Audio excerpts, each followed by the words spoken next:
पापा की डेथ के बाद हुँ, 2014 की ये बात है। हम रहते थे घर में, वो घर काफ़ी बड़ा था, हुँ, रेंट पे रह रहे थे हम, ठीक है। तो हम मेरी और बड़ी सिस्टर की एक आदत थी कि हम छत पे घूमते होते थे रात को हुँ, सर्दियों में।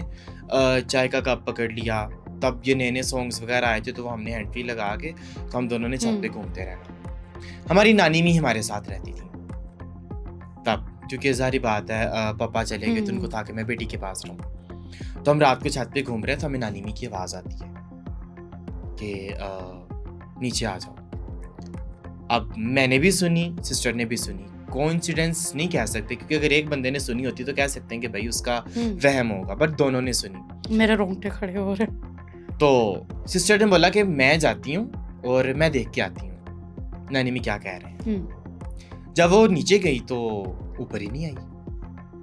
मैं वेट करता रहा 10 मिनट, 15 मिनट, 20 मिनट, 30 मिनट। मैंने आवाज़ दी तो वो नहीं आई।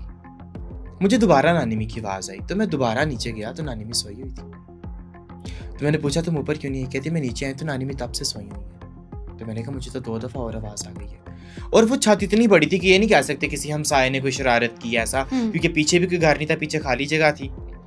साथ उसके पैलियाँ थी और बस सामने गली और एक घर था और उस घर में ताला लगा हुआ था। तो वो तो फर्स्ट टाइम हुआ, उसके बाद भी कुछ ऐसे वाक़यात हुए जिससे आपको कन्फर्म हुआ कि घर में कुछ है?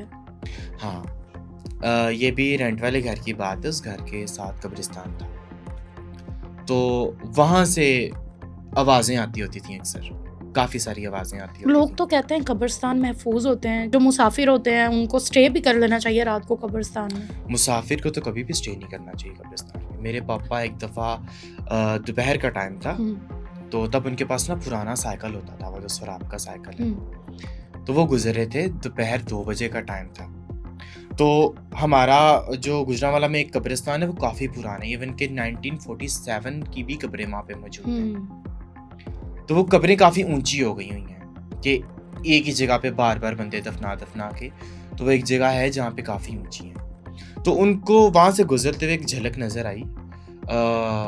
एक औरत, उसने पूरा ज़ेवर पहना हुआ, ऑरेंज कलर का ड्रेस पहना हुआ, पूरी तैयार-श्यार होके, तो उन्होंने जस्ट यूँ उसको देखा और जिस तरह होता है कि दोबारा देखा कि ये यहाँ पे क्या कर रही है?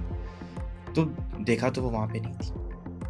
उन्होंने प्रॉपर देखा कि शायद बच्ची घर से भाग आई है, कोई ऐसी बात है, काफ़ी कि खूबसूरत थी, दुल्हन की तरह तैयार हुई दुल्हन की होगी। तरह थी, बट वो वहाँ पे नहीं थी। तो आपके साथ आप बता रहे थे कि कब्रिस्तान आवाज़ें आती थी उस बारे में?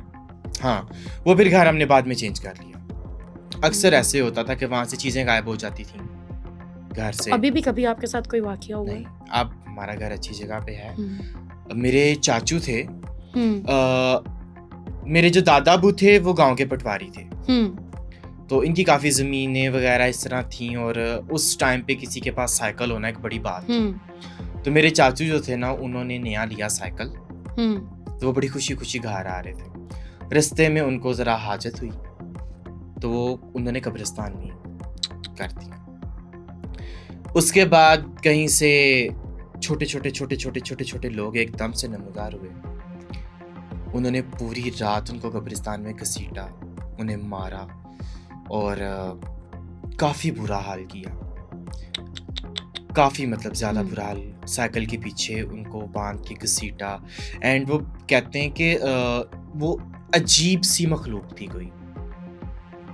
ऐसी अजीब कि वो धक्का देते थे तो विदिन अ सेकंड मैं पूरा कब्रिस्तान पार कर लेता था, कि जैसे बंदा वहाँ से गायब होके हुँ। वहाँ पे नमूदार हो जाए, तो इस तरह उनकी से। जान कैसे छूटी उनसे फिर? पूरी रात उनको मारते रहे। जब सुबह सहर का टाइम हुआ तो खुद ही उनसे पूछा कि घर जाना? उन्होंने कहा जाना है। तो उन्होंने उसी साइकिल पे बिठा के पीछे से धक्का दिया और वो वहाँ से एकदम से गायब होके घर के आगे नमूदार हुए और वहाँ पे गिर गए।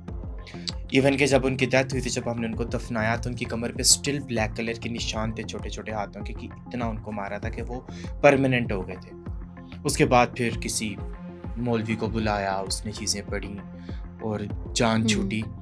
बट ऐसे होता था कि महीने 2 महीने बाद अक्सर बैठे-बैठे उनकी एकदम से हमें चीख सुनाई देती थी और वो बताते थे कि मुझे मार के गए हैं। और ये बड़ा होता है कि अगर आप ने वॉशरूम जाना हो, और मोस्टली लोग कब्रिस्तान उन्होंने में ऐसे हमने रीज़न वाक़यात हाँ, देखे हैं। उन्होंने रीज़न ये दी कि अब वो गायबाना चीज़ कब्र है में। कि हमारे यहाँ पे बर्तन पड़े हुँ, हुए थे जहाँ पे तुमने पेशाब हुँ। किया है। ये चीज़ है, ऐसे बहुत से ये वाक़यात रियलिटी हैं है। जिसमें लोगों ने कहीं ऐसी जगह पे वॉशरूम कर दिया तो उन्हें बाद में हाँ, भुगतना पड़ा है, माफ़ियाँ माँगनी पड़ी हैं, बहुत हाँ, कुछ हुआ है। तो आपको उसके बाद अभी तक कभी डर नहीं लगा? लगता है, ऑब्वियसली लगता है। एक कभी दफ़ा ऐसे हुआ था कि जब पापा की न्यू डेथ हुई ना, तो मैं कब्रिस्तान बहुत ज़्यादा जाता था। हुँ, लाइक रात को 8-9 बजे तक कब्रिस्तान में बैठे रहना। तो एक दिन मैं अपने दोस्त के साथ बैठा हुआ था, तो जहाँ पे कब्रें थी उससे थोड़ा हम इस साइड पे बैठे हुए थे, लाइक उनसे थोड़ा-सा दूर। तो रात के अंधेरे में हमें कब्रों के अंदर से एक सफ़ेद लिबास में आदमी आता हुआ नज़र आया। हुँ, अब हम दोनों उसको देखते रहे, क्या आएगा, कुछ पूछेगा। हम जस्ट बैठे हुए हैं, मैं अपना दिल हल्का करने के लिए चला जाता था। वो बंदा आया, करीब आया और करीब आया। इतना करीब कि सिर्फ 20 या 30 फुट का फासला रह गया। हुँ। हम उसको दूर से देख रहे हैं। तो एक सेकंड के लिए हमारा ध्यान इधर हुआ, हमने दोबारा सामने देखा, बंदा गायब। और वहाँ पे कोई दीवार नहीं जहाँ बंदा छुप जाए, कोई दरख्त नहीं, क्या कोई चीज़ उस नहीं। वक़्त क्या था, भाग गए वहाँ से कि बैठे हाँ, रहे? हम भाग गए। हम भाग गए। उसके बाद मैं कभी लेट नाइट कब्रिस्तान नहीं गया।